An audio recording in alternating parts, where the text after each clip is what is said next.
Chapter 8. The Law of Intuition. Leaders evaluate everything with the leadership bias. During the decade that I've spoken to audiences about the 21 laws of leadership, I've found the law of intuition is the most difficult to teach. When I talk about it, natural leaders get it instantly. Learned leaders get it eventually, and non-leaders just look at me blankly. Leaders look at things differently than others do. They evaluate everything according to their leadership bias. They possess leadership intuition that informs everything they do. It is an inseparable part of who they are. Everybody is intuitive. Not all people are intuitive in the area of leadership, but every person possesses intuition. Why do I say that? Because people are intuitive in their area of strength. I'll give you an example. Because I'm a communicator and do a lot of public speaking, people occasionally want to hear from my wife, Margaret, and she receives an invitation to speak at an event. As the date approaches, Margaret works on her presentation and puts together her notes.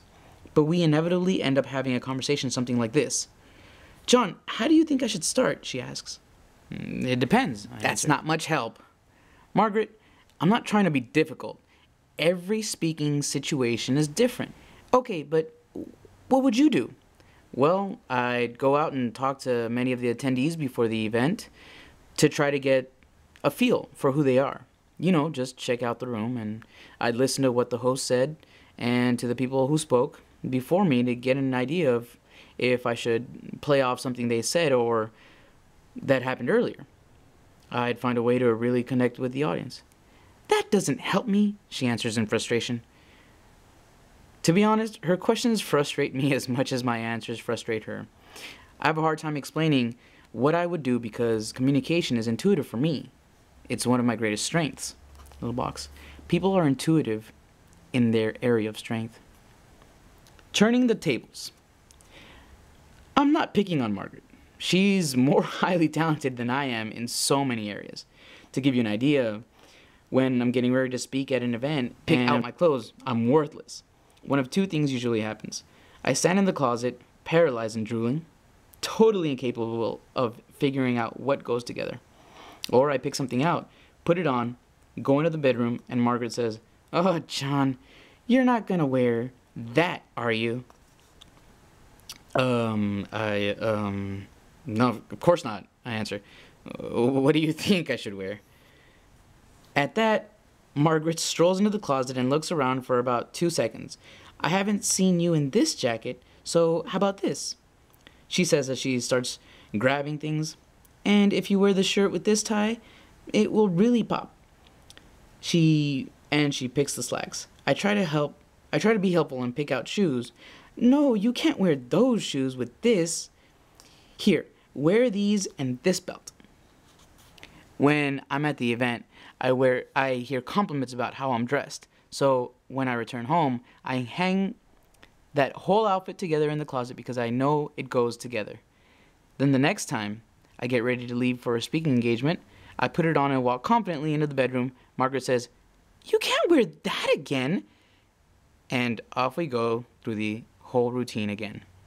Margaret has incredible instincts when it comes to anything artistic. She has a great sense of style and a fantastic eye for color. She can paint, arrange flowers, design, hunt down fine antiques, garden, decorate, you name it. She's intuitive in the areas of her strengths. Thanks to her, our homes have always been gorgeous. She could easily hold her own against any decorator on HGTV. I'm lucky because I benefit from her talents. More than facts.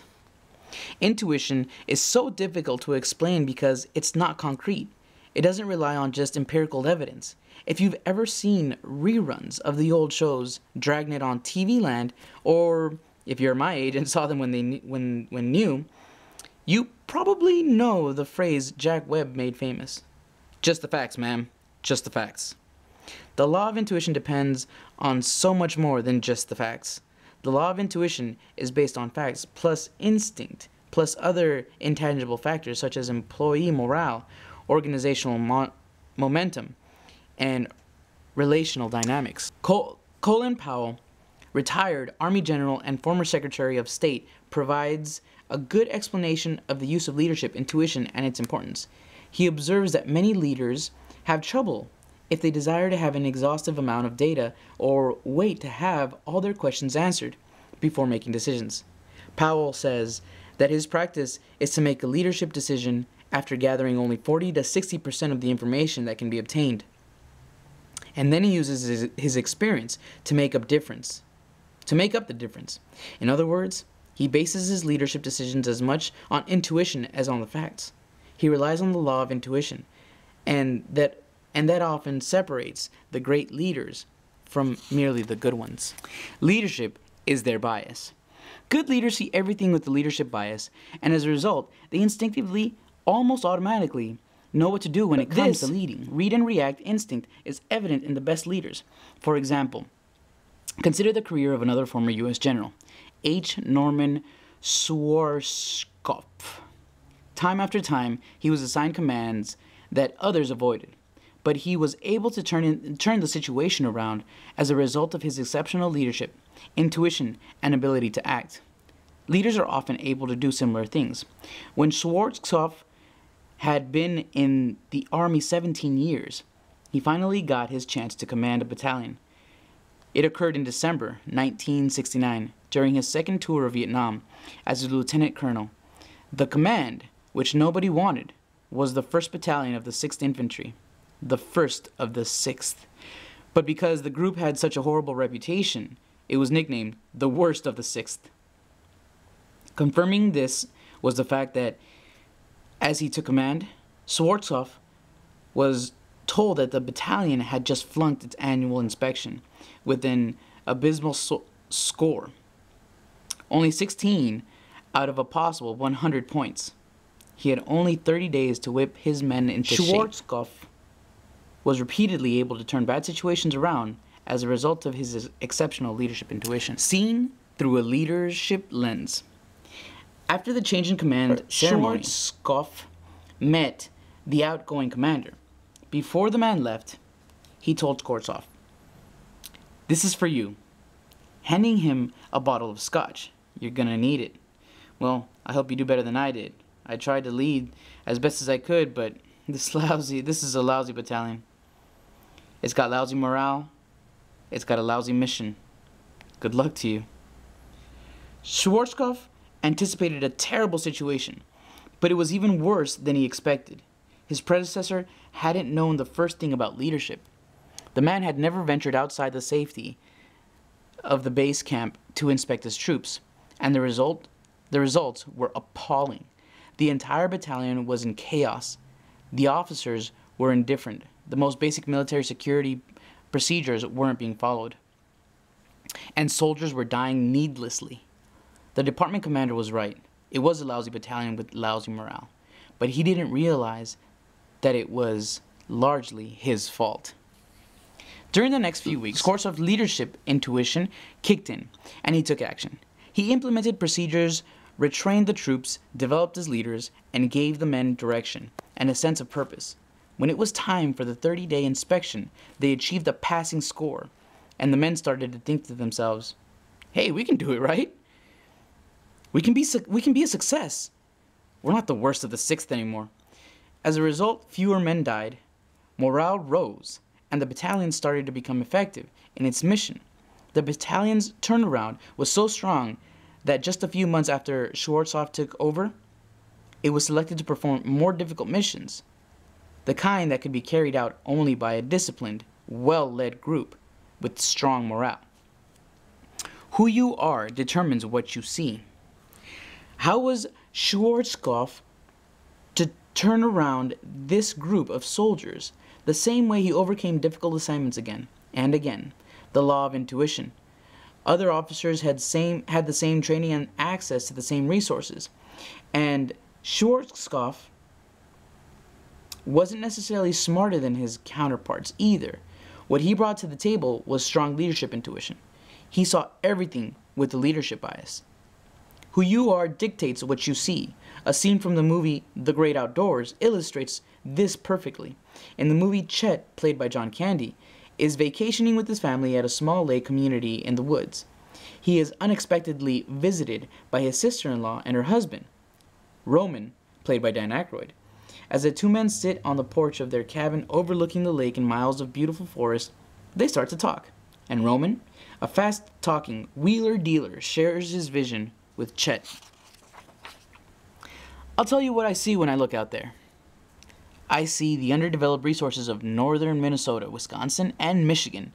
I see a syndicated development consortium exploiting over $1.5 billion in forest products. I see a paper mill, and if the strategic metals are there, a mining operation, a green belt between the condos on the lake, and a waste management facility. Now, I ask you, what do you see? I just see trees, answers Chet. Well, says Roman, nobody ever accused you of having a grand vision. Chet saw trees because he was there to enjoy a scenery. Roman saw business opportunities because he was someone whose desire was to make money. How you see the world around you is determined by who you are. The box. Who you are dictates what you see. How leaders think. Because of their intuition, leaders evaluate everything with a leadership bias. People born with natural leadership ability are especially strong in the area of leadership intuition.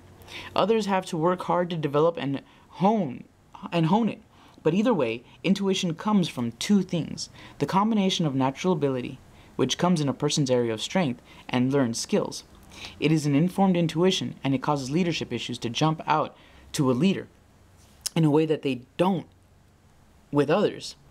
In regard, leadership intuition as the ability of a leader to read what's going on. For that reason, I say that leaders are readers of their situation.